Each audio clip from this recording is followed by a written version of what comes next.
Estamos iniciando o mês falando sobre arrependimento e perdão.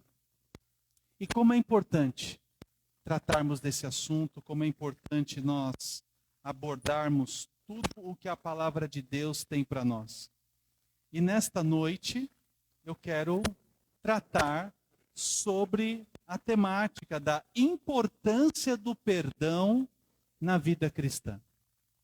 Se nós estamos com Deus, vivendo com Deus, para a glória de Deus, em prol de Deus e tudo mais, é porque simplesmente Deus, por amor, e nos perdoa, nos perdoou e continuará nos perdoando. Nós, como seres humanos, sempre seremos tendenciosos a vacilar, a errar, se equivocar, pisar na bola.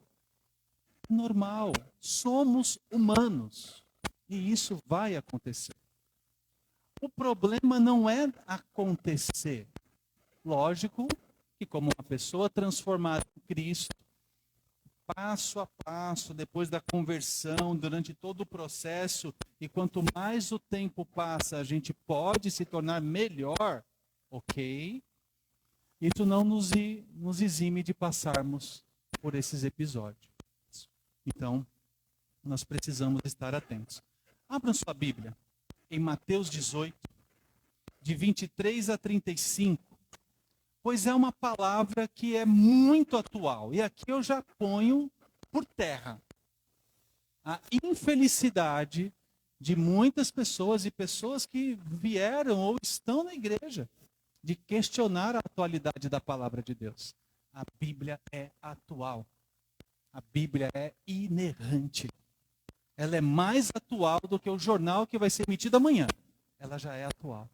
E ela continua sendo e sempre será. Nós é que precisamos nos contextualizar com a palavra. Diz assim, então, a palavra de Deus. Por isso, o reino dos céus é como um rei que desejava acertar contas com seus servos. Quando começou o acerto, foi trazido à sua presença um que lhe devia uma enorme quantidade de prata. Como não tinha condições de pagar, o Senhor ordenou que ele, sua mulher, seus filhos e tudo o que ele tinha fossem vendidos para pagar a dívida. E diante disso, o servo prostrou-se diante dele e implorou: tem paciência comigo, eu te pagarei tudo. O senhor daquele servo teve compaixão dele, cancelou a dívida e o deixou ir. Mas quando aquele servo saiu, encontrou um dos seus conservos que lhe devia 100 moedas de prata. Agarrou-o e começou a sufocá-lo, dizendo: pague-me o que me deve.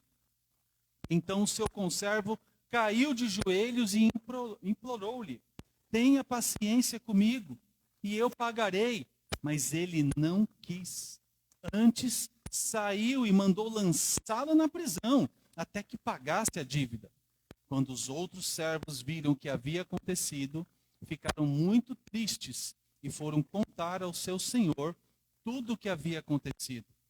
E então o senhor chamou o servo e disse: servo malvado, cancelei a sua dívida, porque você me implorou. Você não devia ter tido misericórdia do seu conservo como eu tive de você? E irado, seu senhor entregou-os aos torturadores, até que pagasse tudo o que devia. E assim também lhes fará o meu Pai Celestial, se cada um de vocês não perdoar de coração ao seu irmão. Amém? Palavra de Deus, irmãos. O texto bíblico ele é suficiente para que a gente reflita, faça uma autoanálise, uma autocrítica e validemos se estamos ou não nos caminhos de Deus. Muitas pessoas têm o hábito de, quando são confrontadas, se inflamarem ao ponto de dizerem: ninguém pode me julgar, só Deus. Hoje eu olho com misericórdia para quem fala isso. Sabe por quê? Não levou em conta do que falou. Presta atenção. Ninguém pode me julgar. Só Deus. Concordo. Mas era motivo de essa pessoa estar com as pernas estremecendo. Porque eu concordo que ninguém pode me julgar. Mas se um irmão e uma irmã me exorta para o próprio bem da nação celestial, não está julgando, está exortando, está orientando. Agora, quando alguém fala, ninguém me julga, só Deus, parece que nem Deus está sendo suficiente. O contexto dessa parábola apresentada por Jesus é de grande relevância. E nós precisamos compreendê-la, porque no início de Mateus 18, Jesus ensina os discípulos sobre a importância da humildade e também da pureza do coração. Irmãos, eu preciso, quando vocês vêm falar comigo, ou eu com vocês, nós precisamos nos olhar com uma outra perspectiva. Tem que ser diferente. Tem que ser diferente do mundo. Não pode ser, lá vem ele, lá vem ela, o pastor está chegando. E as coisas começam a mudar. Não é desta forma. Nós precisamos entender de que Deus quer que nós tenhamos pureza de coração, humildade. Antes da parábola do servo implacável, Jesus responde a uma pergunta de Pedro. Quantas vezes ele deveria perguntar se alguém pecasse contra ele? Está bem no comecinho, lá no versículo 21, do próprio capítulo 18, do capítulo 18, versículo 21. Então Pedro aproximou-se de Jesus e perguntou, Senhor, quantas vezes deverei perdoar a meu irmão quando ele pecar contra mim? Até 7 vezes? Vocês sabem por que Pedro falou isso? Porque naquele período era uma tolerância de até 3 vezes se perdoar. E Pedro quis impressionar Jesus. Até 7? Aí ele estaria além do dobro. A patente de Pedro estava, perfeita. Ele havia compreendido que deveria ser um pouco melhor do que as pessoas que viviam debaixo da lei. Mas aí ele estava falando com Jesus. E aí Jesus responde o quê? Eu não te digo que seja até 7, mas 70 vezes 7. E tem irmãos, tem pessoas que fazem a conta, que é para ver quantas vezes já perdoou alguém, para ver se está chegando o limite. Gente, aqui é uma ilustração. Não há limite para perdoar. Porque se essa conta for verdadeira, nós estamos perdidos. Nós estamos perdidos. Então, não pode ser um parâmetro. Se Pedro quis superar a lei, e quando Jesus fala com ele, fala, não apenas 7, mas 70 vezes 7, aqui já mostra, não adianta fazer conta. Porque se você vier com 70 vezes 7, ele vai colocar mais. Porque é infinito isso. E aí, dentro desse contexto, ele fala sobre a natureza do perdão, sobre a importância da humildade, da compaixão, da necessidade de vivermos em harmonia para construirmos e alicerçarmos e fortalecermos o quê? Construção de relacionamentos saudáveis para a manifestação do reino de Deus aqui nesta terra. O mundo jaz do maligno, mas é possível vivermos experiências e relacionamentos com Deus e com o nosso próximo, e principalmente com os irmãos, como se fosse um pedaço do céu. Não há perfeição. Não há perfeição. Mas se todos nós chegarmos com alguns passos para trás, nos colocando no nosso devido lugar, dificilmente vai haver atrito entre os irmãos.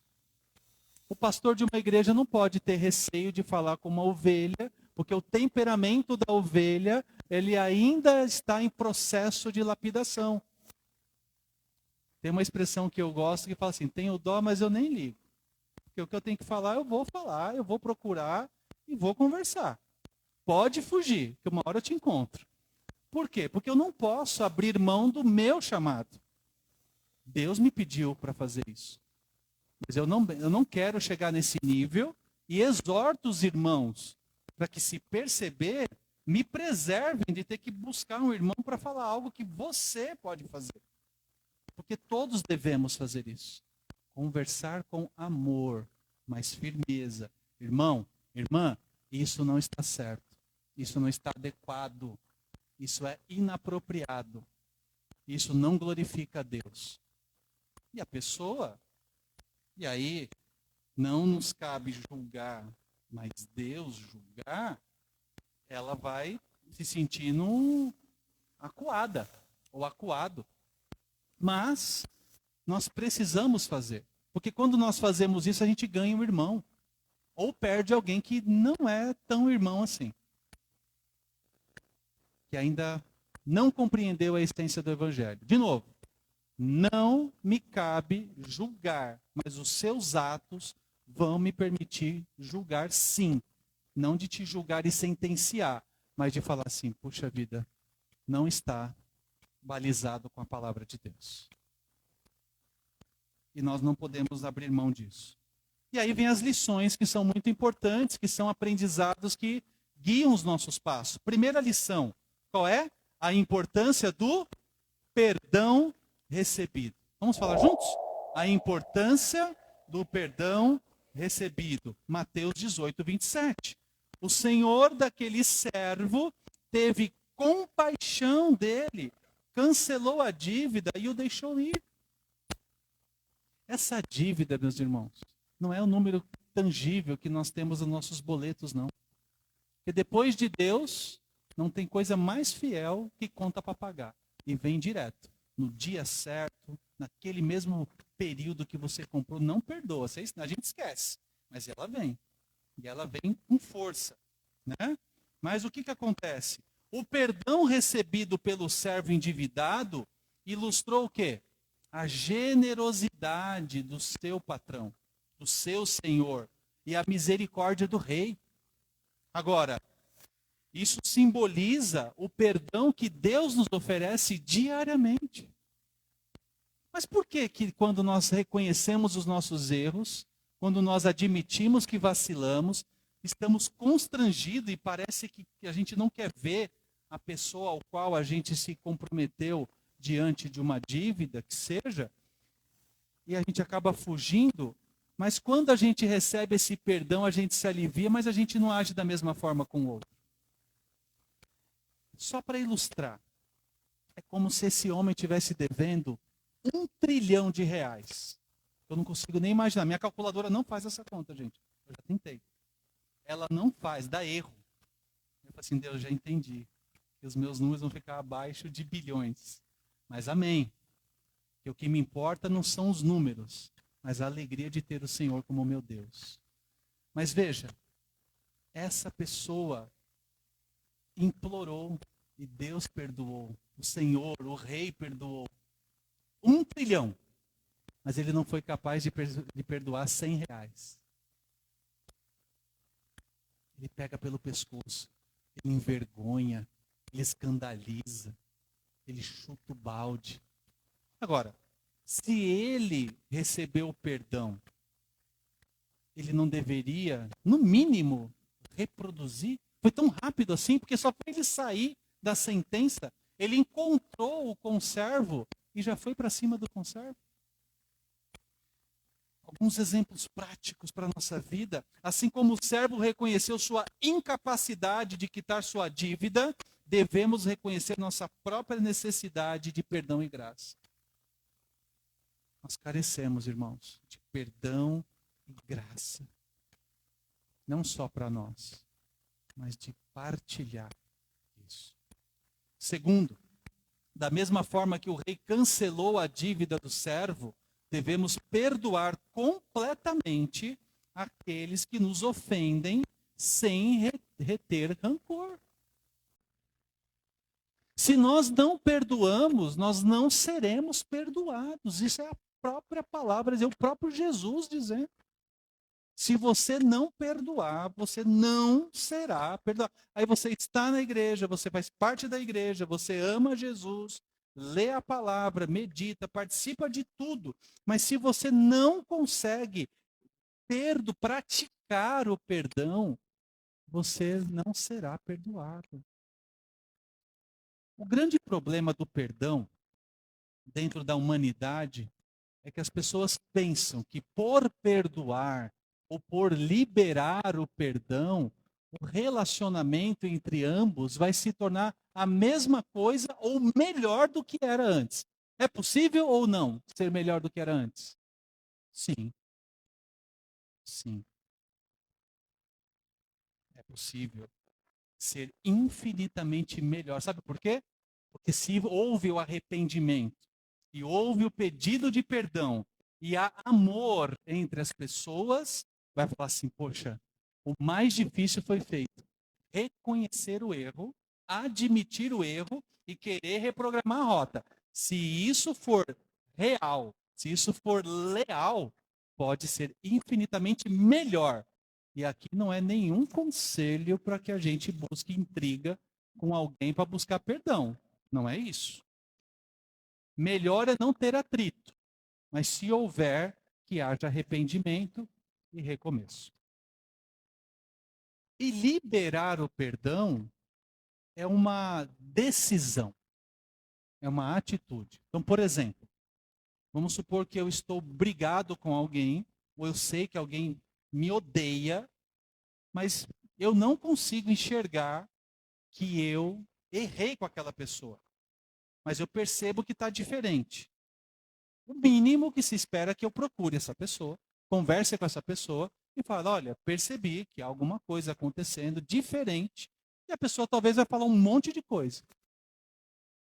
Opa, é sério que aconteceu tudo isso? Eu quero te pedir perdão. Não, mas eu não te perdoo. A pessoa quer te prender. Eu não te perdoo, eu não vou, não aceito, eu não sei o que e tudo mais. Ele vai te aprisionando. Natureza humana. Aí você fala para a pessoa: ó, ok, você não perdoa, mas a Bíblia diz: se você não perdoar, você também não será perdoado. Mas eu estou te perdoando por você agir como você está agindo. Agora eu te pergunto: eu sou obrigado a viver no jugo dessa pessoa, me humilhando, implorando atenção, migalhas de atenção? Eu preciso disso? Você precisa disso? Não. Quando a gente libera o perdão, o problema já não é mais meu. O problema está com a outra pessoa que não quer se reconciliar com você. E se não se reconcilia com você, não está enxergando que não se reconcilia com Deus. Mas até aí o problema é dela. Então existem três possibilidades. Primeiro, reconhecer o erro, se arrepender e tudo voltar como era antes, ou melhor, ou perdoar e cada um vai para o seu lado, sem desejar o mal para ninguém, sem querer riscar carro, sem querer bagunçar nada, sem querer furar pneu, desejar a morte, nada disso. Simplesmente um vai para um lado e o outro vai para o outro lado e está tudo bem. Não dá mais. Ou pelo menos agora, não dá. É recente. Não dá. Ou a pessoa não quer liberar o perdão, mas você libera o perdão. E aí você sai do jugo da pessoa. Porque se ela não quer, aí é uma falha de caráter dela e não é sua. E nós não precisamos, como cristãos, mendigar amor de ninguém, mas viver pelo amor de Deus. E está tudo bem. Então, se você gravar essas três possibilidades, você não vai mais se tornar escravo e ficar sobre o jugo de não poder falar com o irmão colérico, exaustivo, que é sanguíneo, e você vai chegar para ele e vai falar assim: meu irmão, reprograma a rota. Está histérico. Eu não vou compactuar disso. E por mim está resolvido. Quando você tiver mais ameno, você me procura. Do contrário, eu não tenho mais nada para falar com você. E acabou, gente. E acabou. E tal como o servo recebeu uma nova chance, devemos aceitar o perdão de Deus e viver uma vida transformada. Um outro versículo que fecha essa primeira lição é Efésios 1:7. Nele temos a redenção por meio do seu sangue, o perdão dos pecados, de acordo com as riquezas da graça de Deus. Está lá em Efésios 1:7. Então vejam, é graça. É graça. Você está andando certinho, você está andando redondinho, bonitinho, saiba que é graça de Deus. E aí vem às vezes aquelas palavras agressivas, né? Ah, você não faz mais que a obrigação do que ser assim. Calma. Poxa, que inspirador ter a sua forma de ser e agir. Como é gostoso ouvir pessoas quebrantadas diante de Deus. A segunda lição é a responsabilidade de quê? De perdoar os outros. Nós temos a responsabilidade de perdoar. E, de novo, não significa ter que ficar debaixo de julgo, não significa mendigar migalhas de atenção, não significa nada disso, irmãos. O cristão, ele perdeu muita identidade dele no sentido de se submeter a tudo e a todos. Porque ele acha que ele tem que dar um bom testemunho.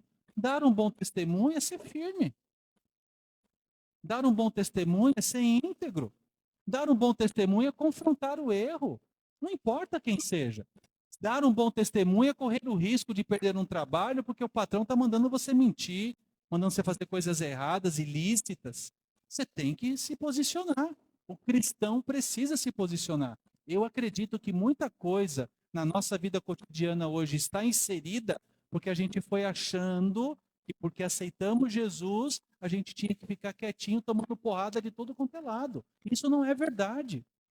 Se posicione. Seja de um pai para um filho, de um filho para um pai, de um genro para a sogra, da sogra para um genro, e assim por diante. Amigos. Eu não posso ter medo de me relacionar com as pessoas. Eu preciso ter a minha identidade. Eu preciso chegar com empatia, com assertividade, com amor, reciprocidade, com atenção. Isso diferencia o cristão. Porque senão daqui a pouco a gente está lá todo certinho, coerente com o que o mundo quer, e aí as pessoas nos envolvem dentro de uma armadilha, e como que a gente sai disso? Não, preciso me posicionar, eu preciso estar atento. Olha só o que disse lá no versículo 33, Mateus 18, 33. Você não devia ter tido misericórdia do seu conservo, como eu tive com você? Se Jesus está falando isso, nós também temos que falar. Por meio da palavra. Oh, peraí, fulano. Eu não perdoei você numa dívida, em alguma coisa que você fez de errado grave. Você não deveria ter tido, no mínimo, a mesma compaixão para com o seu irmão?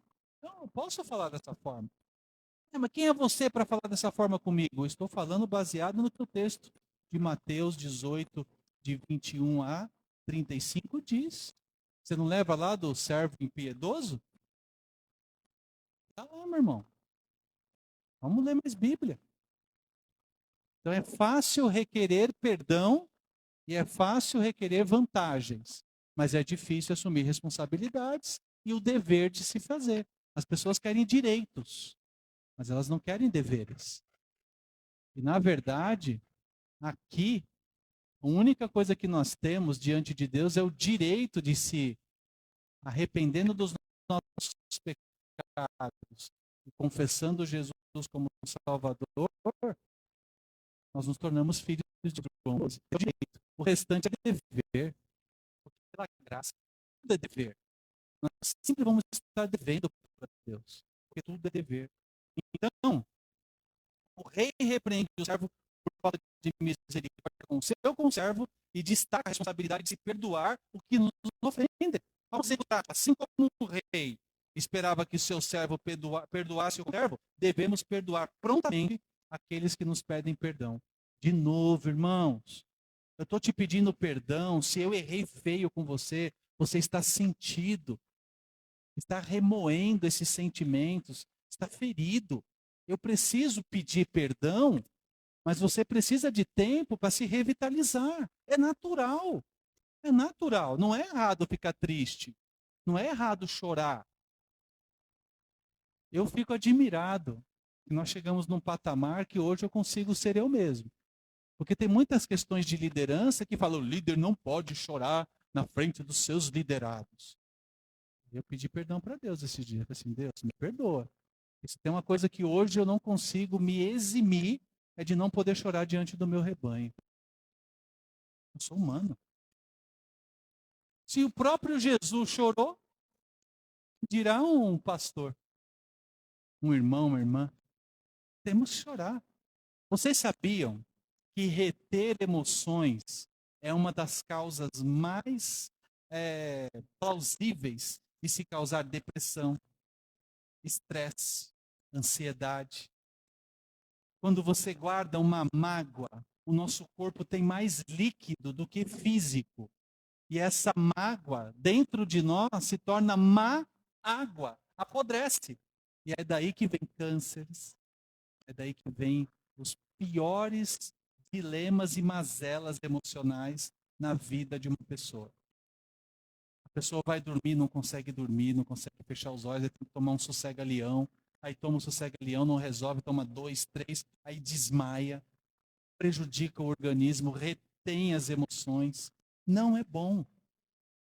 Muitos profissionais de saúde mental que você procurar, ele não quer dedicar tempo para cuidar de você. Ele quer combater os sintomas. Ah, você está com crise de ansiedade? A primeira coisa que você faz é procurar um psicólogo, um psiquiatra? Tudo bem, tem mais é que ir mesmo. Mas ele lá, ele não vai tratar de você fora de uma terapia. Ele vai cuidar de você dentro de uma combate de uns sintomas. Porque além de você, lá fora tem mais 200 pessoas com as mesmas coisas. Ou é depressão, ou é estresse, ou é ansiedade, ou é os três juntos. E aí, se for, ele vai combater sintomas. E para combater sintomas, não tem tempo de se ouvir, não tem tempo de escutar, não tem tempo de ressignificar. Mas vai ter tempo de dar um medicamento que vai bloquear externamente. Você vai estar com cara de auréola em cima da cabeça, mas por dentro um vulcão em total erupção. Eu digo porque eu já experimentei isso. Foi a pior coisa da minha vida. Por fora, nossa, como ele é paciente. E por dentro, não, eu estou explodindo por dentro. Porque a minha emoção estava retida. Eu não tinha com quem compartilhar. Eu não tinha. Vocês entendem isso? Você não ter ninguém para compartilhar. Você ouvir a todos, mas não ter ninguém para você se compartilhar. Foi isso que aconteceu. E aí, o meu refúgio foi combater os sintomas e não a causa em si. Da mesma forma que Deus perdoa, como nós não merecemos, devemos estender o mesmo perdão para os outros. E tal como a falta de perdão resultou em condenação para esse servo, a falta de perdão em nossos corações nos afasta da comunhão de Deus. Nós precisamos reprocessar. Se você tiver um diário de vida, não é um diário para, eu fui no banheiro, tomei café, quase fui atropelado na rua, o cara me fechou no trânsito. Não é esse diário, porque você não trabalha, você não produz. Mas um diário seu com Deus, à noite. Você fala assim, Deus, meus planos para amanhã é esse, uma agenda. Aí você vai. No dia seguinte, você vai tentar cumprir aquela agenda. E aí, no final do dia, você faz um balanço. Você cumpriu o que você tinha para fazer ou não? Olha que legal. Não cumpri. Por quê? Porque não era importante. Peraí, a sua agenda não foi importante e você montou uma agenda em coisas que não eram importantes? Então você precisa rever a sua vida. Porque é isso que estagna. A gente fica num círculo vicioso. Então eu preciso criar coisas que realmente glorifiquem a Deus e me levem para realizar os meus sonhos. Quem aqui, e aí em casa também, quem aqui de vocês tem sonhos planejados? Vamos lá. Gente, preciso falar mais sobre sonhos. Temos que ter sonhos. para curto, médio e longo prazo. Curto, médio e longo prazo. Porque se nós não sonharmos, a gente estagna. Qual é o seu próximo objetivo, sua próxima meta? É importante. É importante. Uma vida sem sonhos é uma vida estagnada. Bom, nós temos um sonho coletivo aqui. Ou não temos? Amém. Meia dúzia respondeu que temos, mas temos. Eu sei que tem. De nos organizarmos igreja, de expandir o reino, de ganhar vidas para Jesus, de sermos impactados com o que Deus vai fazer, com as pessoas que estão trazendo. A igreja do Senhor Jesus aqui neste lugar, ela destravou de tal maneira que, graças a Deus, obrigado, Senhor. Todo domingo, nós temos tido no mínimo uma pessoa diferente aqui, um rostinho diferente. E como enriquece o reino, como enriquece. E essas pessoas precisam ser recebidas com todo o afago do mundo, sendo amadas. Nós já nos amamos. Vamos dar atenção para as pessoas que estão chegando e acolher e amar. E essa pessoa vai falar assim: olha, eu encontrei um pedaço do céu, desse mundo de caos. E eu quero te levar para lá. Eu te amo tanto, eu quero te mostrar o que eu consegui. E estava pertinho de casa, ou que alguém indicou, não importa. Fale do amor de Deus para as pessoas. Colossenses 3,13. Suportem-se uns aos outros e perdoem as queixas que tiverem uns contra os outros. Perdoem como o Senhor lhes perdoou. Terceira lição. Consequências da falta de perdão. Quais são, então, as consequências da falta de perdão? Versículos 34 e 35. Irado o seu Senhor entregou-os aos torturadores, até que pagasse tudo o que devia. Assim também lhes fará o meu Pai Celestial, se cada um de vocês não perdoar de coração ao seu irmão. O rei puniu severamente o servo. E a palavra de Deus, ela é clara. Quando nós temos um problema para resolver com alguém, vá você de encontro a essa pessoa. E se der tudo certo, você ganhou aquele irmão. E se ele continuar, o que você faz? Leve 2 ou 3 testemunhas. E continue exortando o irmão. Agora, se ainda assim ele não aceitar, o que você faz? Traz para a igreja. E se ele não se arrepender, ou se ela não se arrepender, ele será excluído da grande família do reino de Deus. Então não venham mais se preocupando do que está acontecendo, porque vai acontecer. O reino de Deus é um lugar que acolhe, eu já falei várias vezes isso, acomoda os incomodados e incomoda os acomodados. É assim a palavra de Deus, o tempo todo. Ela afaga, ela cuida, ela direciona, ela dá colo. Mas olha o que disse aqui: se você não perdoar de coração, você também não será perdoado. Alguns exemplos práticos. Assim como o servo enfrentou consequências graves por falta de perdão, nós podemos experimentar, irmãos, a separação espiritual de Deus por não perdoarmos o nosso irmão, o nosso cônjuge, os nossos filhos. Sabe aquele sentimento que Jesus sentiu ali na cruz, quando o Pai o abandonou? Já pensou isso? Precisamos tomar cuidado. Da mesma forma que a falta de perdão prejudica relacionamentos humanos, também prejudica seu relacionamento com Deus. Se você não perdoar, você está desagradando a Deus e Ele não vai estar com você ali. Ele vai te dar disciplina, Ele vai se afastar. Tal como a punição do servo serve de aviso, devemos lembrar constantemente das consequências de reter perdão.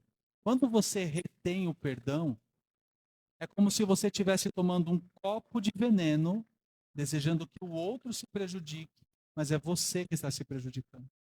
Porque a pessoa que te pediu perdão, por mais que ela talvez não tenha maturidade de fazer o que eu já disse aqui para vocês, porque não é, irmãos, da noite para o dia. Se você tiver com problema com alguém e falar assim, o pastor falou que se eu fizer isso está tudo bem, vai estar tudo bem do ato. Mas você ainda, humanamente, vai ficar remoendo. Porque, na verdade, a gente quer estar em paz com todo mundo. Mas isso não é possível. Porque se você estiver de bem com todo mundo, você concorda que você está se esvaziando de você? Você está se esvaziando de você. Você não está vivendo a sua vida. Você precisa ser protagonista da sua vida. Não, se você está de bem com todo mundo, é mais ou menos como se você saísse aqui, abrisse os braços e fosse levado de um lado para o outro. E não é isso. Eu tenho que sair e nadar contra a maré do mundo. Eu vou estar cansado? Vou, mas eu preciso continuar. Um dia eu vou descansar. E eternamente. Na verdade, vamos estar adorando a Deus, né? O tempo todo, eternamente. Mas é sobre isso. Marcos 11:25. Quando estiverem orando, se tiverem alguma coisa contra alguém, perdoem-no, para que também o Pai Celestial perdoe os seus pecados. E a última lição: o exemplo do amor e da misericórdia divina. 18:33. Você não devia ter tido misericórdia do seu conservo como eu tive de você? O rei enfatiza o exemplo do amor, da misericórdia, de como deveria ter seguido aquele seu servo. Puxa vida, se o meu patrão, se o meu Deus, se o meu Senhor, o meu rei, me perdoou de algo tão grande, impagável, como é que eu não consigo reproduzir isso no mínimo? Não está nem equiparando, porque não dá para equiparar os nossos atos de amor com os atos de Deus. Deus sempre vai ser maior, infinitamente maior, intangível. Ele é acima de tudo e de todos. Mas como servos do Senhor, eu preciso lutar contra minhas convicções humanas de ser servo de Deus para reprogramar minha vida e glorificar o Senhor. Assim como Deus nos mostra misericórdia, temos que mostrar misericórdia para os outros. Temos. Assim como Deus nos ama incondicionalmente, devemos amar nossos irmãos. E assim como o exemplo de Deus é o nosso padrão, devemos refletir esse amor e misericórdia em nossas vidas diárias. Não tem como. Esses dias eu fui no banco. Só fui no banco porque eu tinha que ir no banco. Porque se depender de mim, eu não apareço no banco. Não vou. Mas eu tinha que ir. E eu falei, Deus, é sério, tinha que ir. Aí eu fui no primeiro horário, que eu sou aquele que gosta de resolver as coisas mais cedo. Aí quando eu cheguei, tinha uma fila de idosos. E como eu sou antecipado, eu cheguei 15 minutos antes. Eu fiquei só olhando para eles. Eles amavam estar na fila. Um amor incondicional de fila. E conversando de tudo, de remédio, conversando de que ia pegar na farmácia popular, fazer tudo que tinha. Aquela fila enorme de idosos. Aí eu falei assim, agora eu vou fazer um ato de misericórdia. Eu peguei, saí da fila o primeiro e fui para o último da fila.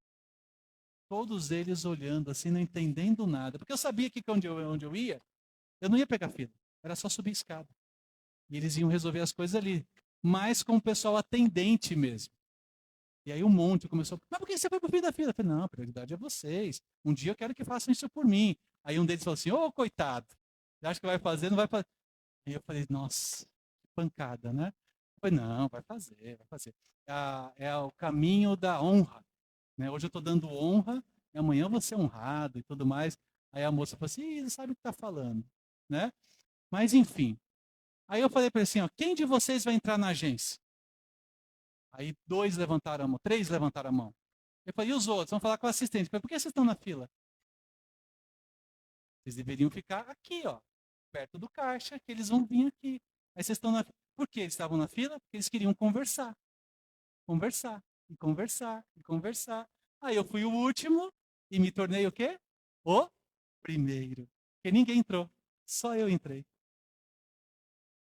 Mas eu olhei para aquilo e fiquei pensando, que oportunidade de evangelizar. Que mega oportunidade de evangelizar. Fui visitar o irmão Ismael hoje de manhã. Cheguei lá, estava ele e mais 3 no quarto. Aí o irmão Ismael estava brincando, até falei para ele, se eu soubesse eu não tinha vindo. Se o irmão soubesse o que eu tive que fazer para estar aqui, né, brincando com ele, ele gosta muito de brincar. Mas foi uma oportunidade de evangelizar, irmão. E ali, todo mundo com dengue, todos, os 4. E aí eu comentei, falei assim, olha, eu sou o pastor dele, tal, e eu vim aqui orar com ele, mas a oração não tem fronteiras. Se vocês me permitirem, eu queria orar por cada um de vocês e todos aceitar. Então, que nós possamos resplandecer esse amor de Deus em todos os ambientes que nós estivermos. É importante essas ilustrações, irmãos, porque elas mostram que a vida, ela é complicada, mas está nas nossas mãos torná-la um pouco mais fácil. E finalizo dizendo de que lá em Gênesis 45, de 1 a 15, tem a história de José e seus irmãos. É uma história linda, fabulosa. Nós vemos um exemplo vivido de perdão e reconciliação. José foi vendido como escravo pelos seus próprios irmãos, enfrentou injustiça, foi encarcerado injustamente, mas eventualmente, direcionado por Deus, se tornou o quê? Governador do Egito. Às vezes, tudo que vai acontecer na nossa vida é para que o propósito de Deus seja realizado por meio de nós e através de nós. Ao invés de buscar vingança, o que José fez? Perdoou. Será que estou no lugar de Deus? Perguntou ele para os seus irmãos. Em hipótese alguma. O poder transformador do perdão e a maneira como Deus pode usar situações difíceis para cumprir os seus propósitos vai depender de cada um de nós estarmos aptos a nos colocarmos à disposição do Senhor. Então, ao invés de perguntarem para Deus, Senhor, por quê? Pergunte para quê. E Deus vai te usar nas situações mais minuciosas que você gostaria de não estar, mas Ele confia em você. Ele precisa de você. Ele vai usar você. E quando eu digo precisa, é no sentido de que se permita. Deus não precisa de nós. Nós precisamos de Deus. Mas se permita ser usado, ser usada para a glória de Deus. Curve sua fronte por um instante, feche seus olhos. Vamos orar nesse exato momento, agradecendo a Deus pela sua bondade e a sua misericórdia. Deus, nós te agradecemos pela tua graça e misericórdia que se manifesta em nossas vidas diariamente. Reconhecemos que somos servos necessitados do teu perdão e da tua compaixão. Hoje, diante da tua palavra, entendemos a importância do perdão em nossas vidas e pedimos, Senhor, que nos ajude a perdoar da mesma forma como o Senhor nos perdoou. Dá-nos corações compassivos e generosos, para que estejamos prontos a estender o perdão uns aos outros, como o Senhor nos perdoou. Perdoa-nos pelas vezes que falhamos em perdoar e ajuda-nos a superar qualquer mágoa ou ressentimento que possa estar em nossos corações, e que o teu Santo Espírito nos guie e fortaleça, conforme buscamos viver uma vida de perdão e amor. Restaura, Senhor, reconcilia e renova nossas vidas, em nome de Jesus. Amém. Amém. E assim, meus irmãos, que possamos celebrar com grande alegria a maravilha que somente o Senhor pode nos proporcionar, em nome de Jesus. Amém?